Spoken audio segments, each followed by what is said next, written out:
And we are back, man. Another beautiful day at the Waterboyz Show. And let me tell you, I'm going to just let you guys know we have something special for you guys today. All you fans out there of the city of Atlanta and the fans of a special team that's here in the city of Atlanta, ooh, we got a treat for you today. What we got today, Hey, man? look, but before we even get into that, we have to do some house business. If you out there, whether you are on Spotify, whether you on Apple Podcasts, YouTube, Instagram, Facebook, whatever, give us what we like to call digital currency. Doesn't cost you a thing. All it is, you just have to come up with a little bit of your heart and your time. Give us a like, a share, subscribe. Give us a 5-star rating. Leave us some comments. Believe it or not, it 100% helps the show and all the hard work that we put into the show. We really appreciate you, and we can use it. That is digital currency. And then after that, hey man, go in your pocket and spend some real currency for us, right? Go in your pocket and then go to 285clothing.com. That's 285clothing.com. And you can get all the merchandise from the Waterboyz Show. You can get this real dope Waterboyz Show hoodie, or you can get some of our hoodies that represent those blood pressure birds. You already know who those are. And get one for the blood pressure bird fan and you and the blood pressure bird fan in your life. Now that we got that out the way, because we got to do the house business. Yeah, right? man, we cleaned up the house business. Yeah, man. So now that we had that out the way, we're going to bring y'all a special treat.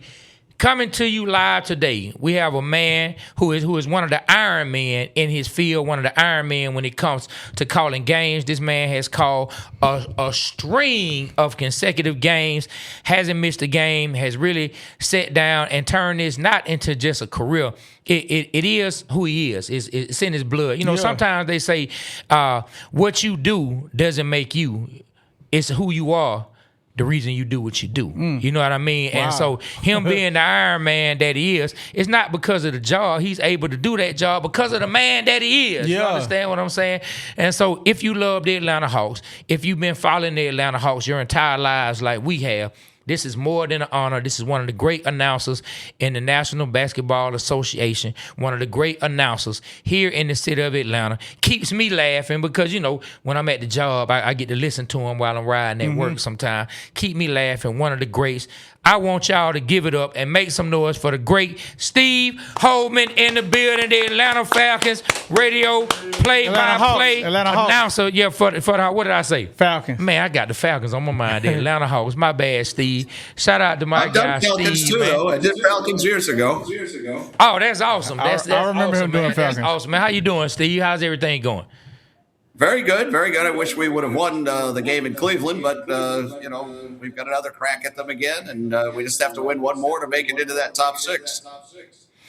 Yeah, so how do you feel like everything is going on with the team right now? I know one time I was listening to you, it was earlier this year, as a matter of fact. We had a game where we were up, and they started coming back on us. I can't remember what team, and you said, "Oh my God, we're allergic to prosperity," and so I thought that was a great line. So I mean, how do you feel the team is going? We have a lot of momentum, but how do you feel everything is around the team getting ready to head into this stretch to seal a playoff berth and then into the playoffs? Well, you know, everything's been going great. You know, the last two games hit a little roadblock with the Knicks and the Cavaliers. Had a 7-point lead against the Cavaliers at halftime, but couldn't quite hang on to it. But I think everything's going great. We've had 4 or 5 different teams really that they've had to be involved with this year. So this group right now is, I think, ready to make that playoff push. And still have to win the one more. Okay, hey, let's get right down to it before we even talk about playoffs or anything like that. What I do have to ask you, the other night we played the Magic. It's been what? It's been about a good week now since we played the Magic. The Magic like to come in and they like to seem to get physical with the Atlanta Hawks, whether we play them down in Orlando or we play them here in Atlanta. No matter what happens, they seem to try to, in my opinion, punk us a little bit. And you took exception to some of the things that happened out on the court. Tell us from your vantage point and your viewpoint, what happened? How do you feel about the way the Magic play us? And if you can, if you weren't regulated by FCC rules, what would you have used and said about the dirty tactics that the Orlando Magic seem to be pulling on the court? Well, I think that I think I restrained myself pretty well during that broadcast itself. But it was rough. They've done that before. Desmond Bain has done that to us before, and that Gogo Benazzi. Now he did the same thing the other night, and it really put a crimp in our style because Jock Landale was going to be a very important part of the playoffs because he could back up on Yucca, and he's got that size and muscle and strength. So losing him was a terrible thing to happen, and Orlando's done that before. I'm glad that Quinn spoke out about it too. He was on his little radio show the other day and spoke about it. Orlando, their coach didn't like it apparently last night. He said something about it. So, these two teams just don't like each other, as they like to say in sports. And here they are at this point now, and we could maybe sometime down the road see the playoffs. Yeah. So this and am I right? Was that last year or the year before we had something similar? We played the Magic and we ended up having a couple of guys get hurt, and we played the Magic coming down the stretch again. Am I right about that? Last year, Larry Nance got hurt last year in that in one of those games, and then earlier this year, Desmond Bain did it to Onyeka. Remember, he threw him down under the basket, and it was the same type situation. So, one of the great things about it is the Hawks they swept the season series against Orlando, and they did it pretty convincingly in all the games, including here in Orlando. So, I don't think the Magic have a whole lot to say about it right now. Well, we gonna take care of business. I think it helped the Atlanta Hawks grow up some and face some of what they may be facing in the playoffs. What you think, B. Rich? Yeah, I think the Hawks are making their way. How long is Jock out? Is he out for the whole season? Well, we don't know. They're going to reevaluate him, they said, in 2 weeks, and now it's been almost the 2 weeks, so I think we'll find out. But I would doubt that he'll be available for the first round of the playoffs, at least. Wow, that sucks. I want to take it back a while back ago when John Sterling was calling the games for the Hawks. I was a big fan of his, and he coined the phrase old. "bullseye." You're old, yeah, man. Yeah, I am.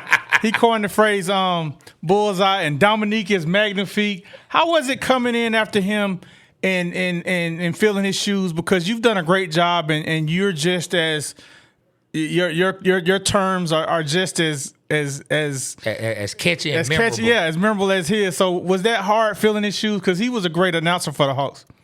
Well, the thing about John is, he's one of my great friends, and we worked together for 3.5 years before he went to do the Yankees. I would sit with him every night, and then on the games that he did TV, I would do radio. I was probably doing 40 or 50 the first couple of years like that. Then when he left to do the Yankees, that's when I started to count my games, and it's been 41 years for me now, and he's been gone since '89. So it was one of those things that I was prepared to do when he left. And I had worked with Johnny Most as a kid and scored for him in Boston and was ready to go when that time came. But it was a pretty smooth transition after John left. And like I say, now 41 years, I think I might get the hang of it soon. Yeah. Good. All right, I want to ask you a question. The day that Dominique Wilkins was traded, do you remember what you was doing and how did you feel when that happened? Well, we knew it was going to happen. I mean, it was one of those things that was, pretty much anticipated. That was the trade deadline that night. He played against the Seattle SuperSonics. I'll never forget that night. I know before the game, we had never really taken a picture together, and I said to Nick, we've got to get a picture tonight because you know why. And he was like, yeah, I know why. He goes, and what's the picture? Our first one. So I post that all the time when it comes time for that trade again. But it was a horrible feeling. It was a night that we all knew was coming. But he went crazy in the fourth quarter. We beat Seattle that night. And then he was traded to the Clippers. So, and I still stand by that it might be the worst moment in sports in Atlanta history. And I know we had 28-3, and I remember fitting through that too. But I think trading Dominique might have been overall one of the worst things that's ever happened in Atlanta sports history. Why do you think that trade happened? Was it because him and Lenny Wilkins couldn't get along? Like, what was the issue? Well, Lenny and he didn't. I don't think they hit it off to be great pals at the time, but I don't know if it was that so much. I think that At that point, the management was thinking, well, you don't want guys to end up in a contract here because it will cost too much money, and I think that had something to do with it too. I still don't know all the reasons why, but Lenny, I think Lenny and he called him Dominic all the time, and that kind of got Dominique pissed off a lot. But other than that, those went along okay. So we still try to put our fingers on it, why it happened, and it was just one of those unfortunate things. But now, of course, Dominique's back in the family, and he does our TV, and he's a vice president of basketball. So it's all been healed, I think, since then. But it was a horrible time. I remember that night like it just happened last night. Yeah, if I was Dominique, I'd be mad if somebody was calling me Dominique too. You know what I mean? Like, do you know who I am? Yeah. Do you know who I am? I am the windmill man. Come on, man. Everybody knows me. Come on, Lenny. Yeah. I would have had something. I would have had something to say about that as well. And I'm gonna be honest with you, Steve. Still to this day, there are a lot of Atlanta Hawks fans who have not come back to the team completely. There are a lot of fans who were big fans of the Hawks, who grew up in the 70s, the 80s, early 90s, who they gave up on the Hawks after that. And it's kind of hard to get them back when you just have a figure like Dominique, such a superstar, such a man of the city, such a person that we would put up in discussions against anybody else in the league. Do you feel like we will ever have a player cut from that cloth again that's that big of a superstar, that's that polarizing, that's that revered around the league as Dominique Wilkins was? Well, I hope so. I think that there's always going to be somebody come along and take that place. But Dominique certainly is still the greatest Atlanta Hawk ever. He's right up there with Bob Pettit in the history of the team going back to St. Louis. But Dominique's still the best Atlanta Hawk ever. Maybe Jalen's going to come along and do it. We thought maybe Trae was in line to do that at one time. But we'll see, because there's always going to be stars come along. And I think we've got a good group of young players now that can advance. And I hope people are kind of over that, and because this is a very likable team. C.J. McCollum and Nicole Alexander. I mean, these guys are all, they're great guys, and they put together quite a stretch here. And I hope that everybody in the city gets behind them. I want to ask you one more past question, then we'll go on to the new Hawks unless Trae has some more in the past.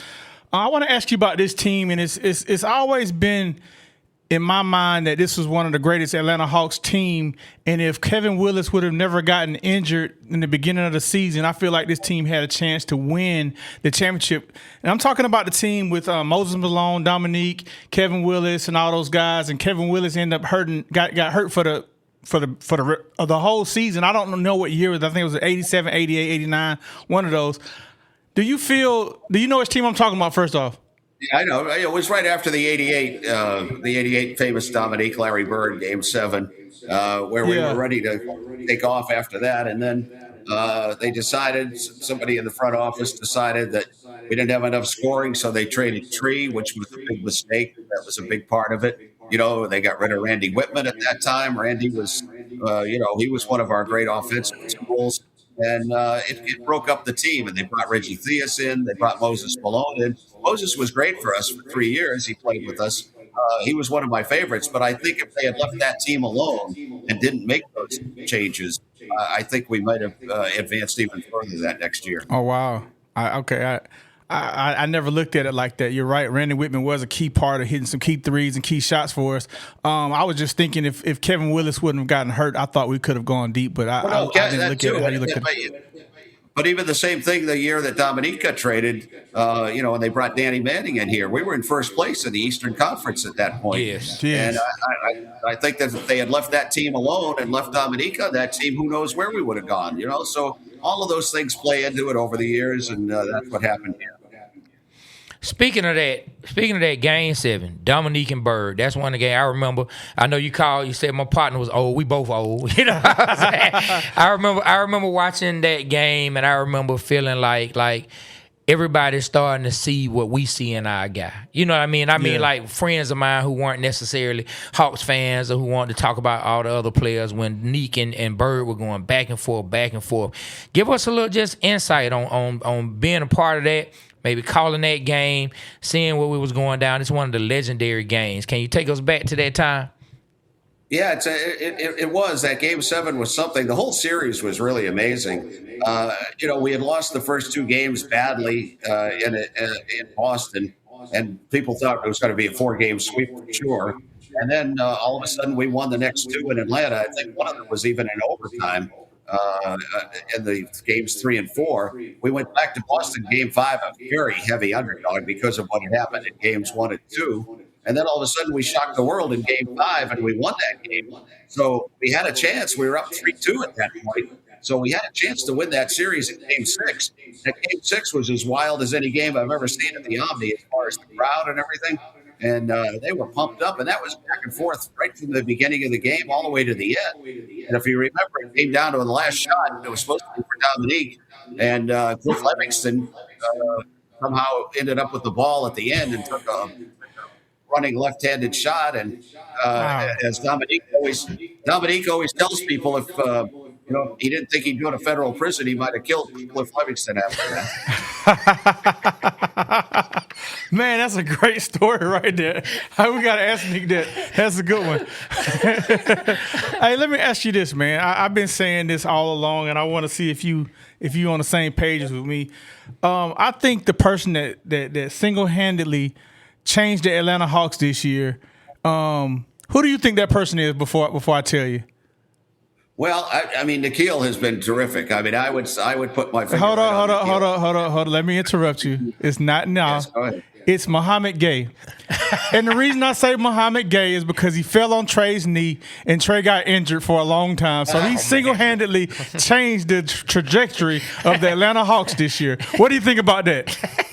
Well, he did. It happened in Game 5. We were one quarter in Brooklyn when it all happened. And, we had Porzingis at that point, too. And it did change everything. That changed the whole direction. But, Nikhil was here right from the beginning, too. So I think he's been a big part of it. But the way I think Quinn has done a terrific job, the way he's had to navigate through about 4 different rosters throughout this year. And to be able to put it together, and we're at the point of being in the top 6. Which is where everybody thought we'd be anyway with the Porzingis and Trae thing and all that. I mean, everybody was so excited about Kennard at the beginning of the year. He's been traded. So all of these changes that have taken place, but you're right, though, that when Mo fell on Trae's leg, that didn't. Hey, man, like, did you see this coming from I didn't see it, man. Like, he's definitely the guy, the go-to guy in the fourth quarter. He wants the ball. He wants to take the shot. Like, he's becoming that guy. Well, he is, and he's not afraid of anything. That's the great part about him, is that he is fearless. He had never had the opportunity the other places that he'd been, and now he gets that opportunity here. And the great thing about Quinn is he had him once already in Salt Lake when he first got drafted. And he tells him, just tee it high and let it fly. Don't be afraid. He tells all the guys that. And I think that's one of the reasons that we've been as successful as we have. The guys don't hesitate. And it goes all the way through, 1 through 12 on this team. He tells them if they're open, shoot it, and that's what they've been doing. And up until the last 2 nights, it's been going great. And I think that the last 2 nights, playoff-type atmosphere, certainly in the last 2 games, it's going to help the young guys, including Jalen especially, I think, when we get to the playoffs, because those last 2 games have been nerve-wracking. They've been playoff-type games and physical, refereed a little bit different than normal during the regular season. So these are all things I think will help us over the next couple of weeks. I want to ask you about Zachary Ricochet. My partners in here, they give me a hard time about him because I'm pulling for him. I say he's going to be an all-star one day. What is his issue? Because I see the talent, I see the defense, I see the skills. What's going on? It seems like it's all in his head. Well, I mean, he just turned 21 yesterday. So when we have to think about that, what we were all doing when we were 20 years old, and, we weren't drafted first when we were 19 in the NBA. And, it's going to be a little bit of a road for him. I know people on the internet go crazy when he doesn't play. He didn't play in the Cleveland game. He was the DNP. These things are they take time. You've got to learn. You've got to be able to navigate things. And we're at a fine line right now between, we're getting ready for the playoffs and we have to win every game. And we're no longer in that mode where we're getting guys, ready for the future. So, I mean, the future is right now for the Hawks at this moment. Zach Rieseshay is going to be fine. He's going to be a good, solid player in the NBA for a long time. There'll be a lot of help to the Hawks eventually down the stretch and in other ways in coming years. But right now, he's got to learn. He's got to get all that stuff under his belt. And being just turning 21, I think he's got plenty of time for that. He's got the talent, certainly. I feel the same way. Yes, but speaking about our guy Jalen Johnson, I think of course everybody is super excited, super happy for Jalen. These last two games against the Knicks and the Hawks, are we starting to see what Jalen is going to have to kind of get used to when it comes to playoff basketball and when you're in playoff atmospheres, like the way teams may choose to defend him and throw things at him? Is the last two games kind of an indication of things he just has to work through as teams start to play him a little tighter than they would on a regular season game? Oh yeah, they've thrown the kitchen sink at him the last two games, and I think he's he's got to learn all that stuff about the playoffs and that kind of atmosphere. But I think the fact that we've gone through these two games now, two in a row like that against two very good teams that you could possibly see either one of them in the first round of the playoffs, I think it's going to be good for him in the future. I think he learns from that. I think all of our guys have learned from those last couple of games. And you have to remember, we're still the third youngest team in the league, even with McCollum on the roster. Guys have never been here before in the playoff situation, and this is it's part of the learning process. So I think if the Hawks can get into that top six, and then anything that they can do in that top six, just the experience of it's going to be great, and any wins are going to be gravy, I think, as far as that. Hey, before we go on, lift up your finger, man. I seen some bling. Go back to Steve. What is that? That is big. Hey man, yeah. Steve got an Infinity Stone. That's the Georgia Sports Hall of Fame. Congratulations, man! That's hard. Yeah, I like that. That seems like that's some heavy. I got inducted in 2022 into the Georgia Sports Hall of Fame. So it was one of the great honors that I've had. When you get old enough, you win stuff sometimes. But this was one that I really appreciated, and they give you a blazer with it too, and you get a ring. It's it's a great thing, and I'm in there with actual athletes too, so that makes it extra special. Congrats on that. When you started your career, did you envision yourself here? Did you envision yourself at this point, or did you just put your head down and do the work? Well, as a kid, I grew up, listening to Johnny Most, and grew up with all of that, and I really, from the time I was like 8 years old, I decided I wanted to be Johnny Most, and and God willing, I've been able to get here, and it's been one of the great honors to do this. I started out, I wanted to be one of those guys. I wanted to be like Chick Hearn or Johnny Most or Vince Scully, somebody who was with the same team basically for life, and Larry Wilson type thing, or Al Seraldo, that kind of broadcaster. And like I say, I've been blessed to be able to do that for all these years, 41 years now, and I just hope it keeps going, and I'd like to get some more playing somewhere here too. Maybe. Yeah, I'm telling you, man, get some Hawks championship rings on those that fingers. Would be nice.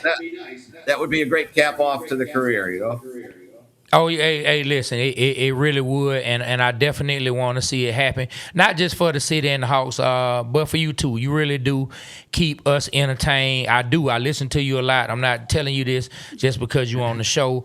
The whole reason we started this show is because we are true Atlanta sports fans, and I think that's also why we've had some of the success that we've had so far, because people can hear that and they can feel that when we talk. So we're listening to you. We're listening to Bob and Neek. We're listening in on the Falcons to Wes and Dave, and we're listening to all things Atlanta. So we definitely appreciate you. Now look, I don't want to give any locker room motivation to any other teams, but from your perspective, do you have a preference on when the Hawks get locked into a playoff spot? Do you have a preference on who you think the Hawks would match up best against in the first round, or you just say, hey, throw it up, let's tip it off and get going? Well, it looks like it's either going to be the Knicks or Cleveland, one way or the other, whether they're 4-5 or if they're 3-4, however it works out. If we're 6 and somebody's 3, there's still a game only separating those two teams. But they both cause certain problems. Cleveland's got a lot of size, which would be a problem for us, especially without Jock. Although Tony Bradley has been signed, he's going to be able to get a week or so under his belt in practice. He played last year, remember, in the finals for Indiana, and he had been here previously too with the G League. So I think he's going to be a good stopgap for the playoffs for us. So Cleveland causes those kind of problems. And then you got the Knicks. They've got some guys too. Karl Anthony Towns always causes some trouble in there. Mitchell Robinson, but they've got Jalen Brunson too. But I think we've got somebody in Dyson that can kind of put the clamps on Brunson. So, there's something to be said about playing both teams, and there's something to be said about not playing both. But I think the bottom line for the Hawks is they just want to make sure they get into this top 6 and get that experience for all these young guys under their belt. Yeah, my partner isn't lying, man. He really talks about you all the time, and it's just funny. Like this past week, he was saying, "Man, I really like Steve. He's like the funniest guy hosting. He loves listening to you while he's at work." So I just wanted to say he wasn't lying about that. But I wanted to ask you, man. Well, I wanted to say this. I think C.J. McCullough, man, I think he's going to come through in the playoffs. He's got the veteran presence, and he wants to take the shot. I think he's going to surprise us and kind of let those instincts come in and surprise a lot of folks. I mean, that shot he hit against the Knicks, man. I mean, if it was just a step, a less step, we would have been in overtime, probably still playing right now. But I feel like the Hawks are gonna surprise us. I don't know if we're gonna get out the first round, but I feel like our future's looking good. Well, you're right about CJ. CJ's been a godsend for this team. He's been a leader on and off the floor. He's got the team connected. They do things together. They go to team dinners together now. Everybody went to see soccer when we were in Foxborough when we played the Celtics a couple of weeks ago. They got a couple of those Sprinter vans and went to Foxborough to watch the soccer. I think it was Belgium and France or somebody. And then when we were in Orlando, they had another one of those games, Czechoslovakia and somebody. And mostly all the guys went to that, too, on the night before we played against Orlando. So these are the kind of things that they're doing as a group right now. And, you talk about chemistry and connected. And I think that's one of the things that really CJ has brought, not only what he does on the floor, but off the floor, too.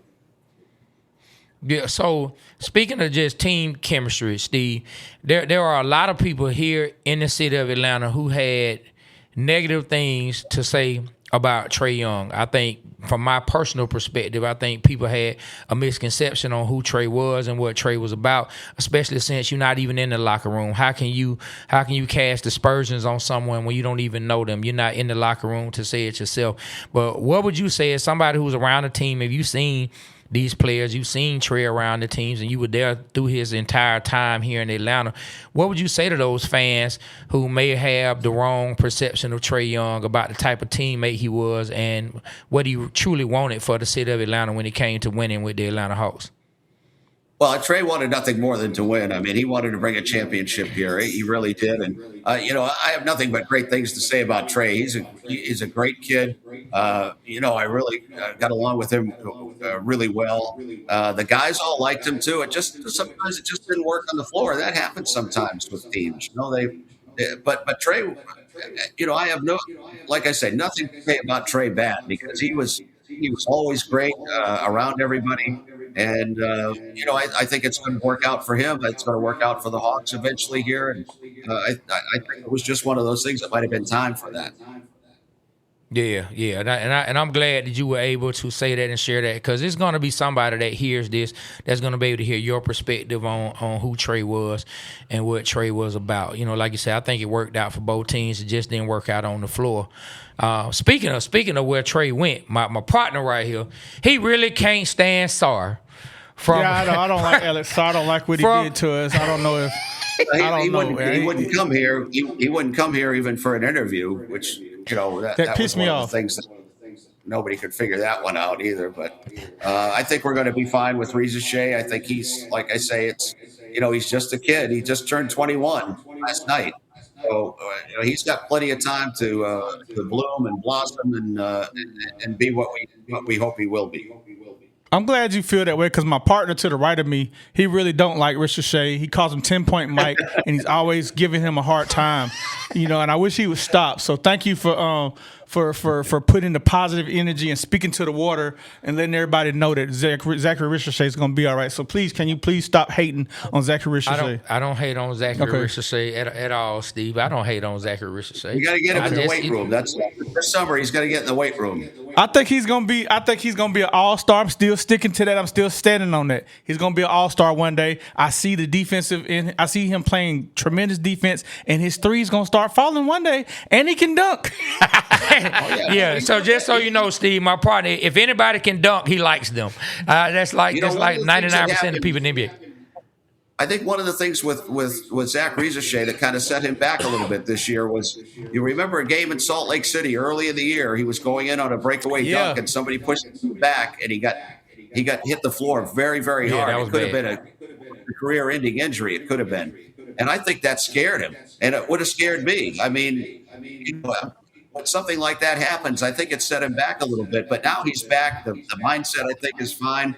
He's gone to the basket like that a couple of times recently, so I think he's going to be okay. Hey, let me ask you something. Jonathan Kuminga, I was excited about the trade. The first couple games, he was really, showing us, the type of player he could be. And then he played against Golden State and in Houston and kind of went cold. And then last night, had a great game. What do you see the future with Kuminga with the Hawks? Oh, I think it's going to be very bright with him. He's so big and strong, and he's only 23 himself. I mean, you see a lot of guys in the NBA, they don't really blossom until they're 26, 27 years old. And, we've got such young guys on this team, and Jonathan Kuminga is one of them. I mean, he came in here cold and, had to learn the system, had to learn plays right away. Last night, he almost saved the day for us against Cleveland. I mean, he came up with 24 points off the bench. He was hitting threes. He was doing all the things that we want, and he's got that big body that's going to help too when things get physical in the playoffs. I think that's going to bode well for us. So look, let's go in the way back machine a little bit. We're not gonna go too far back in the way back. Like I did, machine. I went way back. Yeah. We only gonna go 5 years back. When the Atlanta Hawks go up to New York and send those Knickerbockers home. When we sent the Knicks home and they were saying F Trae Young, how did that feel? How was the atmosphere around the team? How did you feel calling those games? Just kind of take us into what you were thinking and what you were feeling during that time. Well, I think it's always fun to beat any New York team, anytime you can, I think. But especially there, because the Knicks, they had such high hopes going into that series. They thought they were automatically on their way to the finals again. And remember, they haven't won since 72 either. So, it's been a long time for them.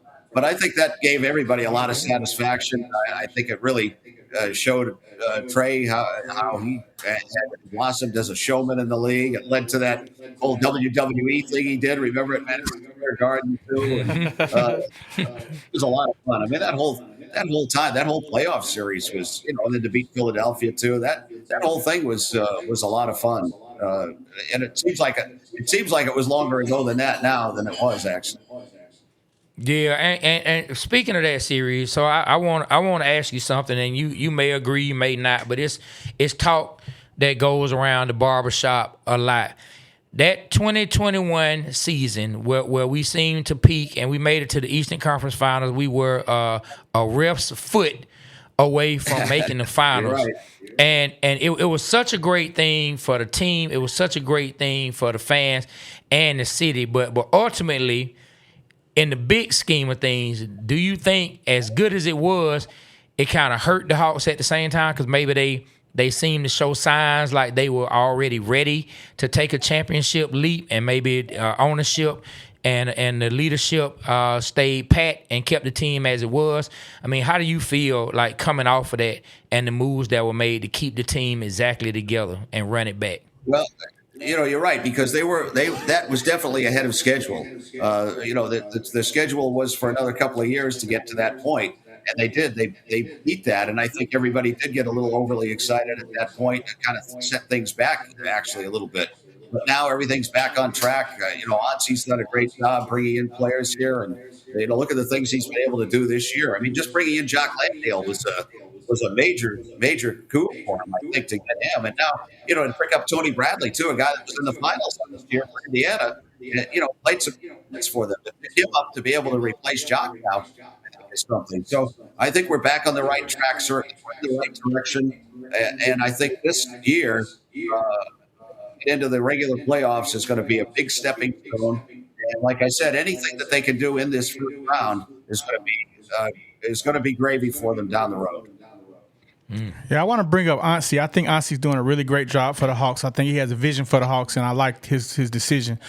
Bringing in Gabe Vincent, I see that's panning out. I want to ask you about somebody that I haven't been seeing. I thought he was going to be doing a lot when he came with the Hawks. Is Buddy Hield. What's up with him? Why isn't he getting a lot of time and showcasing the threes, the 3-point specialist that he is? I was just wondering about that.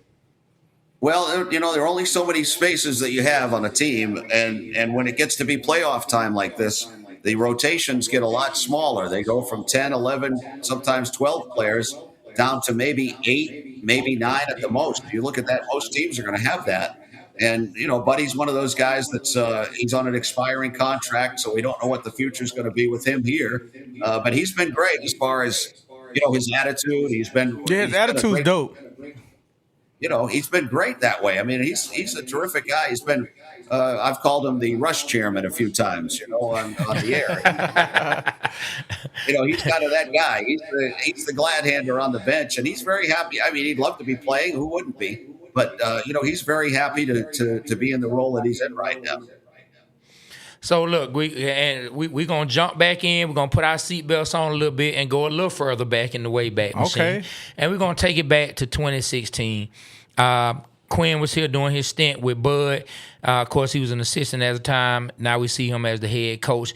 Tell us about that 2016 team. Tell us about those times when it looked like we were going to really be able to get some things done coming off of 15, 16 in those particular years. Wow. What are your thoughts on those teams during those days, and why couldn't we just get it done and get over the hump? Well, the 60-win season was special, certainly. But if you remember back to after we had clinched everything, which was very early, Bud decided he was going to rest players. And I think that we lost our mojo at that point. And we kind of staggered into playoffs. And you remember, too, the whole thing with Thabo Cephalosha in New York when he got his leg broken. And that really hurt things. I mean, because, the stars were all aligning that year. And then all of a sudden, we started resting players, lost our mojo.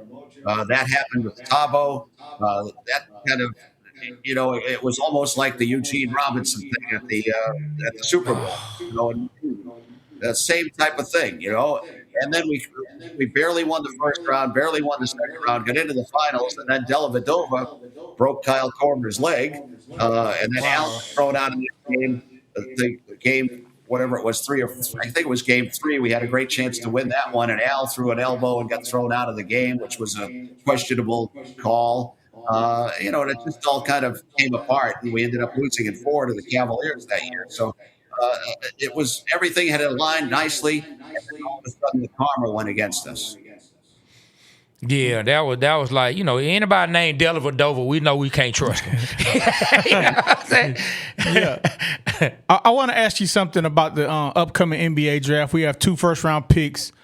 Who on Steve Holman's mock draft? Who do you see us getting with both our picks? See, I don't. That's one of those things. I don't really follow that closely. Come on, Steve. I don't. I know about the kid at Kansas who takes himself out of games. That's I know that. And I know about the big guys that have for Michigan. I know everybody likes them too, but I don't follow it enough to give you any names that I think would be, a great recommendation. And it's all going to be in Onsi's hands anyway. And he and his staff will make that decision when the time comes. But I think we're in a great position because not only do we have that Pelicans pick unprotected, we've also got the better of the Pelicans pick or the Milwaukee pick. And the Milwaukee pick could be just as good or better because they're both going to be in the ping pong ball thing. And in fact, I've told some of our players I think we're going to end up with the Milwaukee pick and we're going to end up with the third pick in the draft. If that happens, there we go. There we go, Caller Steve. So look, Steve, that was so funny what you said about Darren Peterson in Kansas. And yes, he did take himself out of some games. And I can hear it right now. I can hear your call right now. If Darren Peterson comes out the game, the Hawks it may be tied or the Hawks are down one. We need a crucial basket. Okay. And Darren Peterson asked to come out the game. I can hear you right now, Steve. Oh my God, is he taking himself out the game? Oh boy, he's taking himself out the game. He's taking himself out the game right now. What is he doing? I could give him Dennis Schroeder. For the love of God, Dennis. I could give him one of those. For the love of God. For the love of God. Darren Peterson, you're taking yourself out of the game. Somebody give him some Gatorade. He's cramping up. Hey, you say you call some Falcon games, right? Were you able to call games with the great Larry Munson? Not when he did. I did 80, 81, 82, 5 years. 80, oh, 80, wow. 81, 83, and 84. The first year was with Bob Neal and Harmon Wages. And then the next 4 years, I did them with Brad Nessler. And we had various guests with us.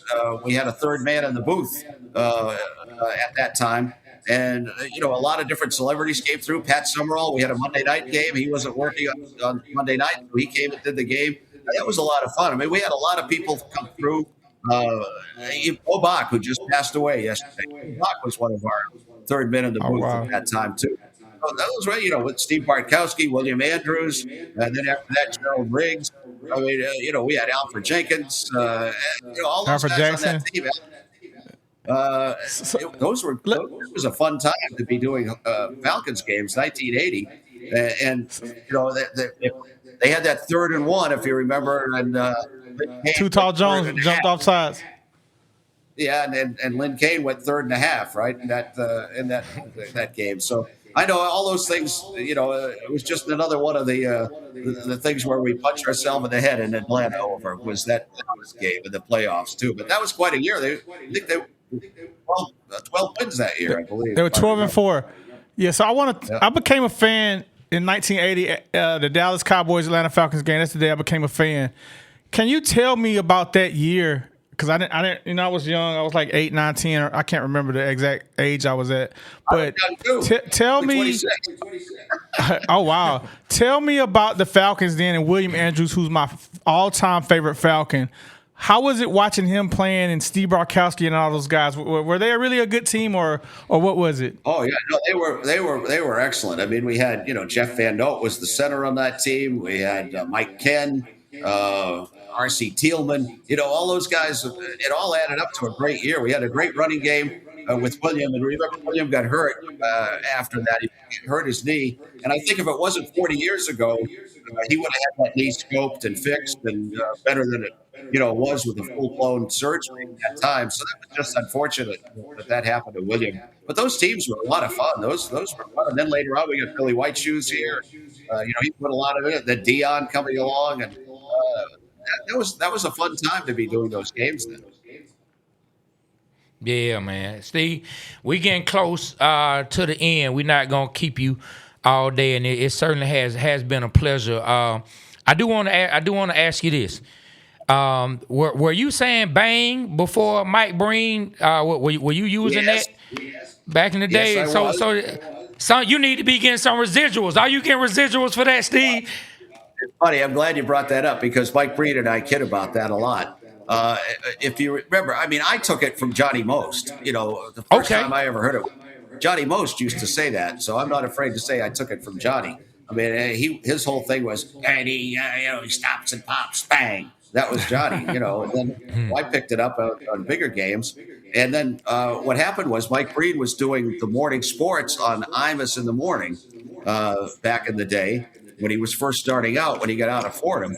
And he would play highlights of games from around the league in the morning, and he would hear mine, and he heard that, and he picked up on that. Although, everybody tells me that I stole it from Mike Breen, but I didn't. Because doing this before Mike Breen was doing it. So, it's one of those things. It doesn't really matter. Everybody takes from everybody in this business. And, if you hear something good, use it. If somebody likes what I do, I don't mind if they use it too, any young broadcasters or whatever. But, it's kind of all fun right now about that. Hey, well, my partner, he's coined the phrase with the Falcons, but you can use it for the Hawks too. He says the blood pressure birds are stressing me out. So if you ever call in the game and the Hawks are stressing you out, go ahead and give us some love, man, and say the blood pressure birds are stressing us out. And give my boy some credit, man. I'll say Steve. The Waterboyz need to come out onto the field and take care of this business. Yeah, man. I like that. Well, Steve, we really appreciate your time. The last question I want to ask you is, do you have a favorite call? Like, I know you've called so many. Is you've called more than you probably even can remember. But do you have a favorite call that you look back on? It was a moment, or you felt like, man, I was in my bag when I said that. Like, it just kind of rolled off my tongue. It just kind of flew out of my brain. But that was really good. Do you have a favorite call? Well, there's so many that over the years, but they all come down to pretty much game winners, buzzer beaters. There have been a few of those, but I would say that most of them involve Dominique. And I especially I like the call where Dominique broke the all-time Hawks scoring leadership thing. He passed Bob Bennett. That was a special night for Dominique, certainly. And then when Lenny won it, when he broke the Red Hour record too, I would say that was one of my favorite calls at the end of that game. But I don't prepare calls. I just let them come out, because when you hear announcers, sometimes you can tell when they've written stuff down and they know they're going to say that at the end of the game, or if there's a big shot.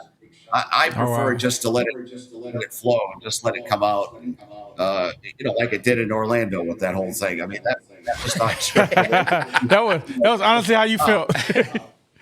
That just came out because I try to protect our guys. That's my other family. That's my Hawks family. When you do this for 41 years, you get close to people, and you want everything to go well, and that's why I get so passionate about it. All right, well, my last question is going to be, and we're going to move on, is we got 2 games left. We got the Cleveland and Miami. Do you think we're going to pull it out? We just need one to make the playoffs. What do you think? Well, I'm pretty sure we'll get one of those 2 for sure. It better be the game against Cleveland, because I don't want to have to go into Miami and deal with all of that down there for the last game. Although Miami is stuck in the number 10 spot, they're not going to be able to move out of that at all. So I don't know what's going to happen, but I'm hoping that the game in Atlanta Friday night is going to be the game that the Hawks can get over that hump and make it into guarantee a final 6 spot. And one other thing about the game Friday night against the Cavaliers, it's on Amazon. It's not on local TV. It's on Amazon Prime. And the announcers that are going to have for that game on TV are the Charlotte Hornets announcers. Eric Collins and Del are going to be doing that game on TV. So I would suggest that everybody tune in to the radio or on your phone, get the game on. And you can sync it up. There's a way to sync it with your DVR, and it's not that hard to do. A lot of people do it. So I would say, if you don't want to listen to the Charlotte Hornet announcers rooting against us in that game, try to tune into the radio and sync it up, and be able to hear. You'll be able to hear me do the game. Thank you. We're gonna do that. Yeah, we'll definitely do that. I'm gonna be hanging out with both my boys Friday. That's our night, as my kids like to call it, bros night. We do 3 of them a year. So we're gonna be hanging out. We're gonna watch the game. Steve, thank you so much. I love the fact I know nowadays, and I got to shout out to Gordon, the commissioner who linked us up. Shout out to Gordon. I know Gordon works with you. Thank you for he keeps listening me on the to air him. every night. Hey, Gordon does a great job. He keeps us on the air every night, and even he'll pass along some information that will help during the broadcast to us too, because he's a pretty good observer with all that stuff, and he knows what's happening on the floor. I think sometimes before we all do. Yeah, that's awesome. Well, we appreciate you, Gordon. Thank you so much on behalf of myself, my partner B Rich, which we saw him this weekend, and he got you on the show. Well, Steve, thank you for giving us entertainment. Thank you for being biased for the Atlanta Hawks. Like you said, that's your family. I know they try to teach people to be objective. No, this is my team. This is who I'm rolling for. This is who I want to see win. This is my second family, and I appreciate that from you. The Atlanta fans appreciate it, and we can't thank you enough for stopping by the Waterboyz Show. This has been an honor. Yes, sir. Thank you. Thank you, guys. I appreciate it. And anytime you need me, just let me know. We will, Steve. Oh, don't worry. We're going to be in touch. Watch what you ask for. All right. Look, everybody, like we always say, the Waterboyz Show, we represent Atlanta because Atlanta represents us. On behalf of myself, Trae, I got my partner, B Rich. We got the great Steve Holman in the building. We got our guy, Aaron Pittman. Super Mario, and shout out to Doug, T, Stiller Mike, and Terry, the entire family. And shout out to Gordon for making this happen. The Waterboyz Show, we are out. You saw Steve Holman with the A's. Kill the camera.